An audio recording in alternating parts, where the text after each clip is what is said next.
Olha, me perguntaram lá no Instagram se é momento de comprar Banco do Brasil até o talo. Se ele está barato mesmo é cilada. Ainda mais com esse Bovespa derretendo, dólar a 6,30 e ainda temos um recado de um banqueiro brasileiro sobre o futuro da economia brasileira. É sobre isso que a gente vai tratar nesse vídeo. Vem comigo. A você que está chegando agora, seja muito bem-vindo. Meu nome é Luan, consultor de valores imobiliários e neste canal eu te ajudo a alcançar a liberdade financeira. Começando aqui com o dólar. Olha só, fechando a 3,30 com uma alta de 3%. Por que essa alta de 3% em apenas um dia? Porque ainda remanesce a preocupação dos investidores quanto ao risco fiscal brasileiro acentuado e ainda tivemos uma decisão do Fed mostrando pra gente que a expectativa de corte de juros na Fed Funds Rate tende a ser menor nos próximos meses, nas próximas reuniões do Fed. E isso é uma medida de cautela, concordo com o Fed, o grande problema é o Brasil mesmo. Enquanto a bolsa caiu 3%, o dólar subiu 3%. Uma correlação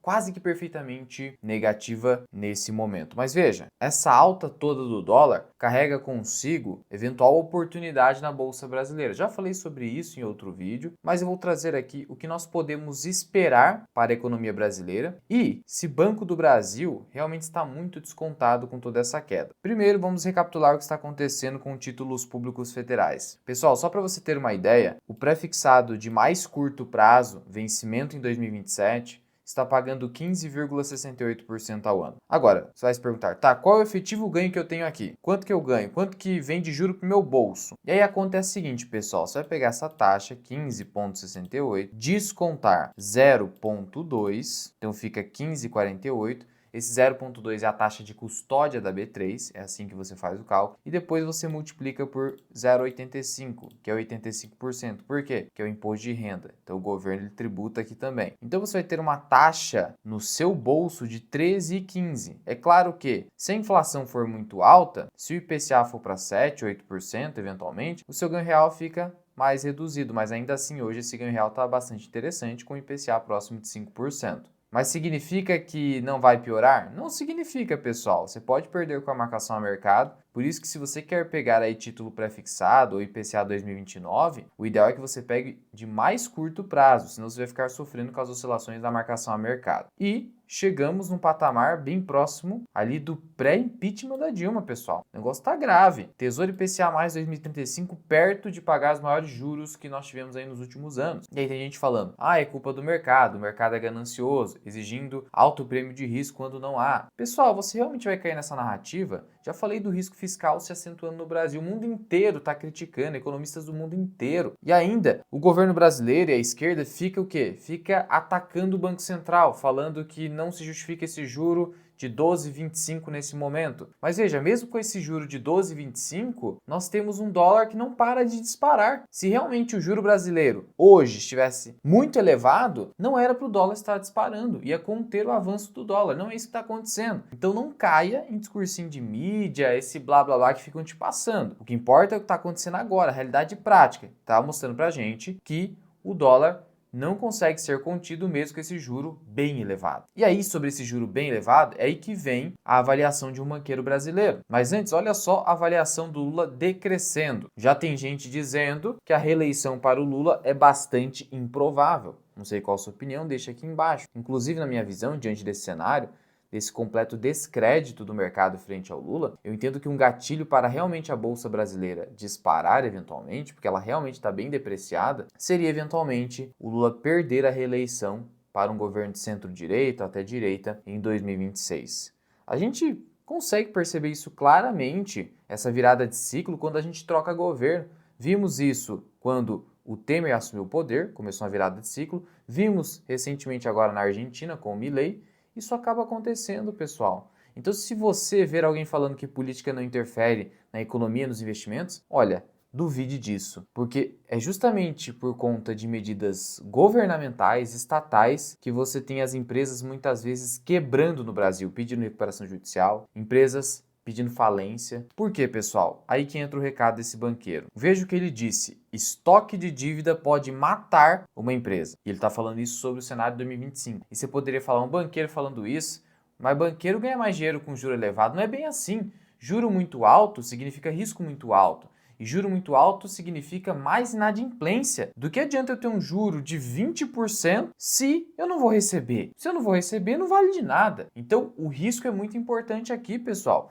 E aí, esse banqueiro é o Carlos Dayan, lá do Daicoval. E ele citou algo muito importante que as pessoas ignoram. Veja o que ele disse aqui. Tivemos de corrigir a rota por conta desse juro elevado e essa ascensão da Selic e já ajustamos para um cenário de maior restrição. O cara tá com medo. O banco está com medo. Então não pense você, juro elevado, automaticamente o banco se beneficia. O risco aumenta, como eu já disse. E aí ele disse aqui também, começamos a calcular quantas companhias terão que gastar a mais com juros. É um valor que destrói planos. O estoque de dívida pode matar uma empresa. E por que ele disse isso? Isso aqui é importantíssimo para você não cair em narrativas. Eu vou pegar só como exemplo aqui um demonstrativo de resultado trimestral da Unifique. Peguei aleatoriamente. E você vai notar aqui o seguinte. Quando você vai aqui em resultado financeiro, você tem as despesas financeiras. Despesas financeiras é quanto uma empresa paga em determinado período de juros da sua dívida. Ela pagou 24 milhões de reais. 24 milhões de reais. E aí eu te pergunto, será que com o CDI subindo, porque o CDI basicamente acompanha a taxa Selic, essa despesa com juros também não vai aumentar? Isso porque é uma empresa com uma dívida super controlada. A Unifique, que é a FIC3, veja só como a dívida dela é muito controlada. 0,12 vezes a sua geração de caixa. Então ela não sofre tanto. Sofre muito pouco. Agora pega uma Cosanzinha, pega uma Vamos, Cocozan,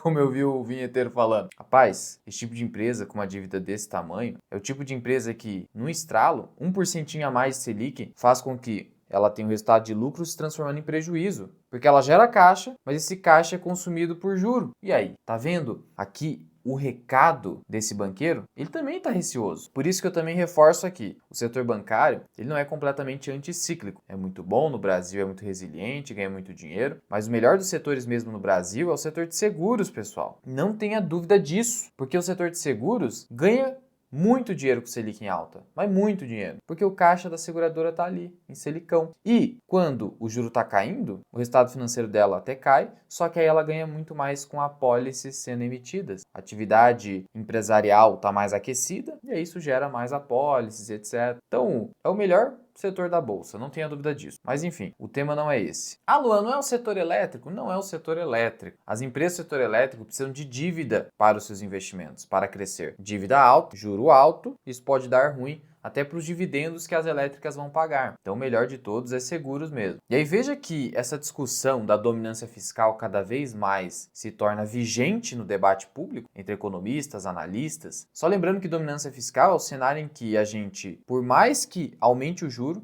por mais que o Banco Central aumente o juro para conter o avanço da inflação e do dólar, no final das contas, a inflação só sobe mais. Por quê? Porque chega um patamar que a dívida fica impagável, fica insustentável, que aí para pagar o governo tem que emitir mais reais, mais moeda, porque essa dívida está crescendo demais, o juro está se elevando, então o juro se eleva, a dívida fica impagável e aí você tem que imprimir mais reais para pagar. E aí essa impressão de reais, sem que a produtividade acompanhe, isso faz com que haja aumento dos preços, perda do seu poder de compra. É isso que não pode acontecer. E esse cenário de dominância fiscal, por mais que ele esteja indo um pouco distante, pessoal, as coisas acontecem muito rapidamente aqui no Brasil. A gente está vendo que as LFTs já estão chegando no patamar de 50% da dívida. Imagina uma corrida especulativa atrás de resgates da LFT. O governo não tem posição em caixa para isso. O governo tem ali de LFT 3,2 trilhões, é o passivo que hoje há ali de LFT, isso tende a crescer, ao passo que ele tem menos de 900 bilhões de reais